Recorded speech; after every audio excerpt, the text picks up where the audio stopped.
오늘 우리가 함께 묵상할 말씀은 신명기 9장 25절로 29절까지의 말씀입니다. 신명기 9장 25절부터 29절까지의 말씀입니다. 그때 주님께서 당신들을 멸하시겠다고 하셨으므로 나는 주님 앞에 여전히 밤낮 40일을 엎드려 있으면서 주님께 기도하여 아뢰었습니다. 주 나의 하나님, 주님께서 이 백성을 강한 손으로 이집트에서 인도하여 내시고 주님의 그 크신 힘으로 속량하셨으니 주님의 소유인 이 백성을 멸하지 말아 주십시오. 주님의 종 아브라함과 이삭과 야곱을 생각하셔서라도 이 백성의 고집과 악과 죄를 보지 말아 주십시오. 그렇게 하지 않으시면 주님께서 아직 우리를 이끌어내지 않으셨을 때에 우리가 살던 그 땅의 백성이 말하기를 그들의 주가 자기 백성에게 주기로 약속한 땅으로 그들을 데리고 갈 능력이 없다 하거나 그들의 주가 자기 백성을 미워하셔서 그들을 광야에서 죽이려고 이끌어내셨다 할까 두렵습니다. 이 백성은 주님께서 그 크신 힘과 펴신 팔로 인도하여 내신 주님의 소유요 주님의 백성입니다. 아멘. 오늘 본문은 시내산 아래에서 있었던 이스라엘 백성의 우상 숭배 사건 때 모세가 하나님 앞에 드렸던 중보 기도에 대한 이야기이지요. 당시 하나님께서는 이스라엘 백성이 금송아지를 만들고서 그것을 자신들을 이집트에서 이끌고 나온 하나님이라고 숭배했었습니다. 이스라엘 백성은 하나님의 음성으로 직접 십계명의 명령을 다 같이 들었습니다. 게다가 금송아지를 만들어서 그 앞에서 먹고 마실 때 시내산은 하나님의 임재를 상징하는 불로 타오르고 있었지요. 그럼에도 불구하고 이스라엘 백성 그렇게도 빨리 그리고 두려움도 없이 하나님을 거역하는 자리 가운데로 나아가고 있었던 것입니다. 이에 하나님께서는 이스라엘 백성을 멸하고 모세에게서 강하고 많은 민족을 나오게 하겠다고 하셨습니다. 하나님께서 얼마나 진노하셨는지를 짐작할 수 있는 말씀인데요. 그래서 모세는 자신이 40일 동안을 금식하며 이스라엘을 위해 하나님 앞에 중보 기도를 올렸다라고 이야기합니다. 40일이면 약 6주간의 기간인데 그동안 물과 음식을 끊고 하나님 앞에 기도했던 겁니다. 이 정도면 목숨을 건 기도입니다. 모세는 하나님 앞에 목숨을 걸고 이스라엘을 용서하여 달라고 기도하고 있는 것이죠. 이스라엘을 향한 사랑과 헌신을 밤낮 40일을 하나님 앞에 기도하고 있는 모세의 엎드린 모습을 상상해 보면 인정하지 않을 수가 없습니다. 그렇지만 모세는 하나님 앞에 이스라엘에 대한 용서를 구할 때 자신의 헌신을 내세우지 않고 있습니다. 하나님, 제가 20일도 30일도 아니고 40일 동안 금식하면서 기도하고 있습니다. 이렇게 제가 목숨을 걸고 기도하고 있습니다. 그런 저를 긍휼히 봐서라도 이들을 용서해 주십시오. 모세의 기도에는 이와 같은 뉘앙스를 전혀 찾아볼 수가 없습니다. 많은 사람들이 하나님 앞에 기도할 때 자기 자신의 그 기도의 헌신을 은근슬쩍 하나님 앞에 내밀지는 않는지 우리 생각해 볼 일입니다. 40일 금식 대단하지요.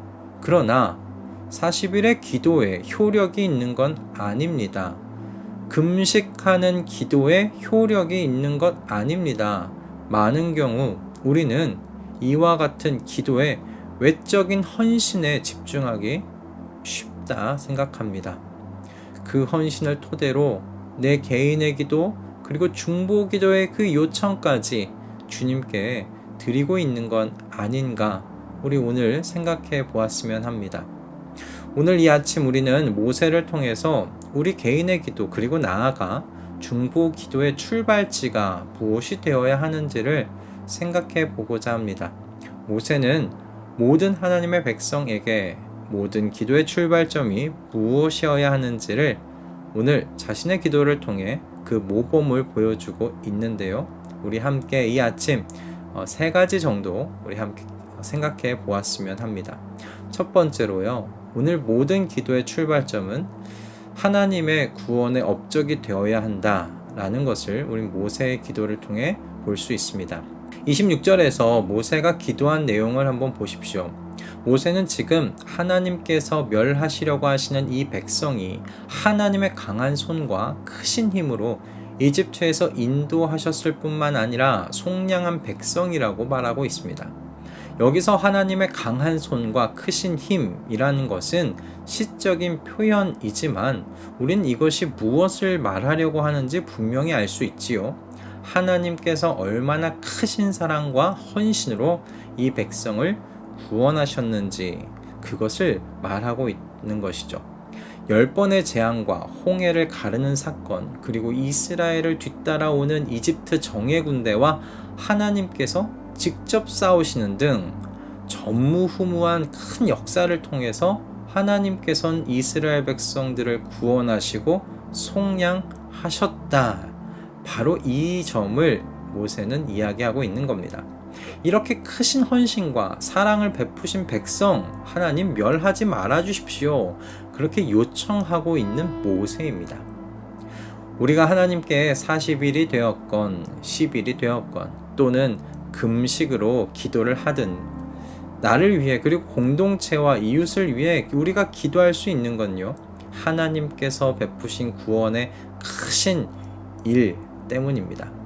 모세가 오늘날 살아있다면 분명 이렇게 기도했을 겁니다. 주님의 외아들 되시는 주 예수 그리스도를 이 땅에 보내셔서 모든 멸시와 고난을 당하게 하시지 않았습니까? 십자가 위에서 물과 피를 다 쏟으시면서 하나님, 얻은 사람들이 이들이 아닙니까?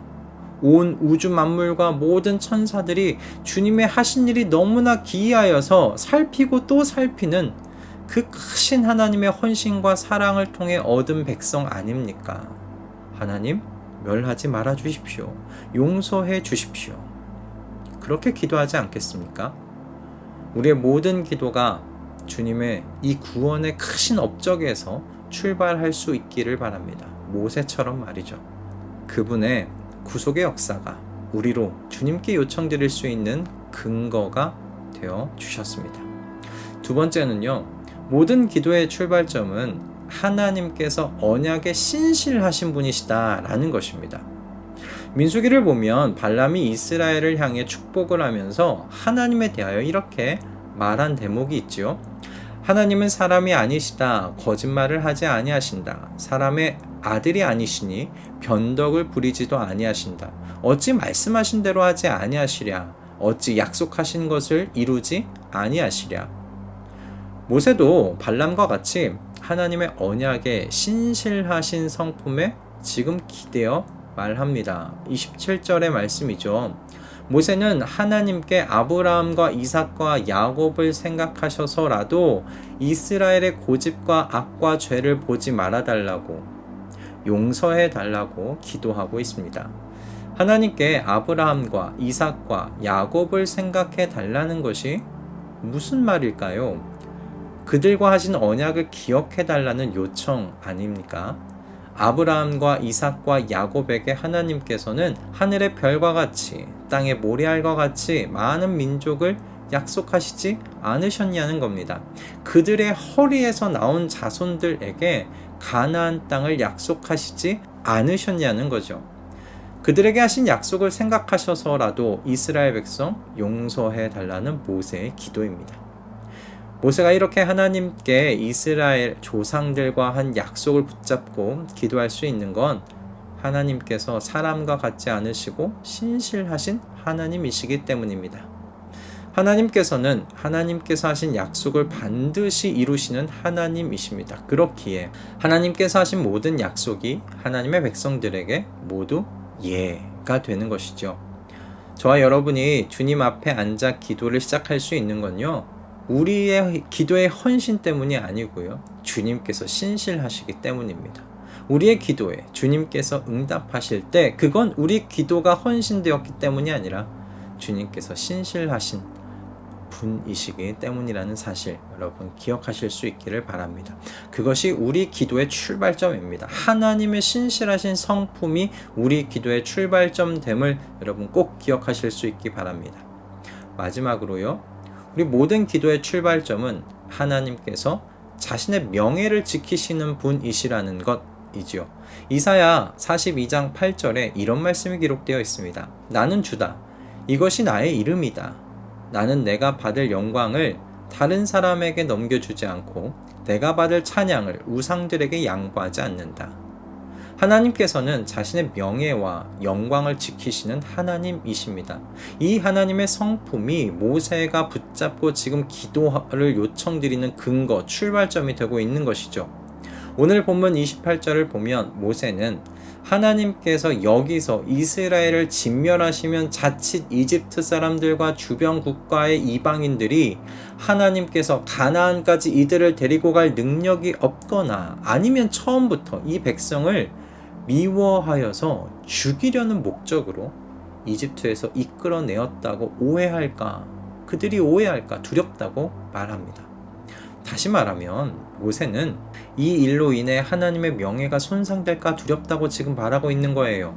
하나님의 명예와 영광은 온 세상 위에 최고셔야 하기 때문입니다. 그렇지 않으면 어떤 백성도 하나님을 모시고 사는 일이 명예롭다고 생각되지 않을 것이기 때문에 그렇습니다. 예를 들면 이런 것입니다. 제가 명예롭지 못한 일을 하여 세상이 저를 욕한다고 생각해 보십시오. 그것이 저의 불명예로 끝나지 않습니다. 제 아들의 불명예로움으로 연결됩니다. 제 아들도 명예롭지 못한 아버지의 그늘 아래에서 그 불명예를 감당해야 한다는 이야기입니다. 그러므로 저의 명예는요, 아들의 명예와 연결되어 있습니다. 마찬가지입니다. 하나님께서 영광되실 때 하나님의 백성도 영광되는 것입니다. 하나님의 이름이 명예로우실 때 하나님의 백성도 명예로워질 수 있는 것이죠. 그래서 하나님께서는 자신의 영광과 명예를 남에게 넘기시지 않으십니다. 끝까지 당신의 영광과 명예를 지키시는 하나님이십니다. 그러므로 우리는 하나님의 명예와 영광을 위한 기도를 해야 합니다. 그분의 영광과 명예가 지켜지는 기도가 무엇인지를 생각하면서 모세와 같이 기도해야 합니다. 그리고 무엇보다 모세와 같이 하나님의 영광과 명예에 대한 애정을 가지는 중보자 되실 수 있기를 주님의 이름으로 축복드립니다.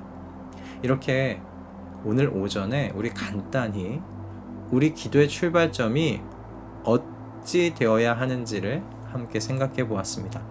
하나님 앞에 우리의 기도가 새로워지기를 바랍니다. 하나님 앞에 우리의 모든 요청과 그 응답이 우리의 기도의 헌신에 있지 않다는 사실을 기억하실 수 있길 바랍니다. 하나님께서 하신 구원의 크신 역사, 그리고 하나님의 성품에 우리 모든 기도에 대한 응답의 출발점, 근거, 그곳에 있다는 사실 잊지 마실 수 있기를 바라면서 무엇보다 우리 자신과 이웃을 위해 기도를 시작하시는 저와 여러분 다 될 수 있기를 주님의 이름으로 축복합니다. 기도하겠습니다. 주님, 오늘 말씀을 통해 우리의 기도를 돌아보게 해주셔서 감사합니다. 교묘히 우리는 기도에 대한 우리의 헌신을 주님 앞에 내밀었던 것 회개합니다. 우리의 모든 기도의 출발과 응답의 근거, 그 모두가 우리에게 있지 않고 주님께 있음을 다시 한번 기억하게 해주심에 감사드립니다. 오늘 나눈 대로 우리를 구속하신 주님의 역사와 주님의 성품을 붙잡고 기도하겠사오니 주님, 우리의 기도에 귀를 기울여 주시사 주님의 영광을 이 땅 가운데 드러내어 주시옵소서. 또한 우리가 모두 기도의 사람들이 될 수 있도록 인도하여 주시옵소서. 나의 주인 되시는 예수 그리스도의 이름으로 기도드립니다. 아멘.